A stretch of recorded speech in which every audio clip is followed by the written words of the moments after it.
He really gets under their skin, drives them totally crazy because they're afraid of him. They're afraid of the people. This is a man, let's face it, he reinvented politics for so long and to become an industry, a profession. It's supposed to be a democracy about the people. He knows it, and that's why they hate him. And this phony indictment, it's crazy. I have to tell you, though, well, none of us should be surprised. I mean, we heard this was coming. He said it was going to happen last week. It was in the works. So I'm not surprised. I'm saddened, of course, but I'm immune to it, really. And I think he is, too. You know what really, really got my attention and why I'm kind of taking this in stride? Because I do believe he will beat this.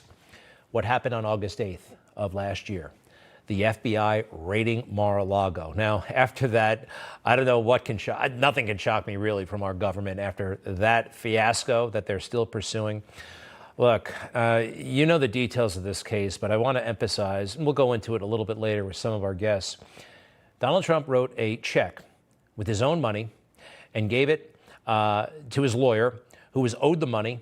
Another party was paid. There is no victim here, and the prosecutors know that. That's why they bent over backwards to come up with this convoluted, will never hold up in court, will never hold up in an appellate court, but maybe you can fool, I don't know, a group of very liberal, very angry Manhattan grand jurors. Is that it? All right. So this is why they're salivating right now. They get to write this story. New York Times, NBC, they broke the news this afternoon. And it goes like this. A Manhattan grand jury voted to indict Donald J. Trump on Thursday for his role in paying hush money to a porn star, according to 5 people with knowledge of the matter.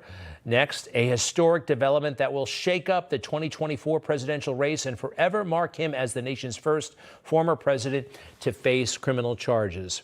You know, these people, they write these stories sometimes way ahead of time. They wrote the stories that Hillary Clinton was going to win the election months ahead of time. Their own reporters admit it. So they've had this in the works for a long time, and they are enjoying it. They want this, but ultimately, they're going to be saddened because I do believe he will win. It gets juicier for them, at least. He will be fingerprinted. He will be photographed. He may even be handcuffed. They wish. The Secret Service is not going to let that happen. This all may not happen, by the way. I'll get to that in a second. And the former president of the United States of America will be read the standard Miranda warning.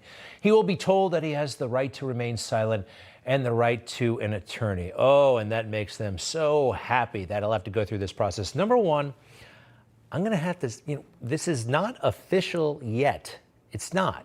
And anything can happen. So let's see what does happen. But I want to tell you this. On this day in history, it's March 30th, right?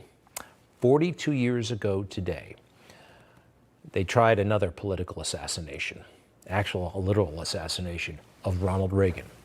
On this day in 1981, the assassination attempt, John Hinckley. On what happened? What happened after that? You know, he almost died that day. It was very, very serious. But he came back. He came back stronger, more beloved, and went on to win 49 states 3 years later. Isn't that interesting? Laura Trump, daughter-in-law of the president, will be with us in a little bit. I want to tell her about this because I want her entire family to know. I think that's a fascinating little tidbit. The man who brought this indictment, Alvin Bragg, this is quite a character. He does not believe in the rule of law. He is a Soros-backed crazy person, in my opinion. What kind of law enforcement officer would say on his first day in office that resisting arrest is now, well, not a crime? You won't go to jail for it. What does that do? It puts cops in danger. It puts society at risk. It's crazy. Also on his first day, he legalized stealing from the subway system. You don't have to pay your fare anymore.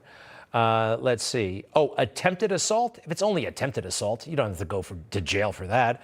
The guy who tore up a McDonald's with an axe, you're out of jail 3 hours later. This is the kind of guy the district attorney is. This is crazy, crazy stuff. This is communist stuff. This is un-American.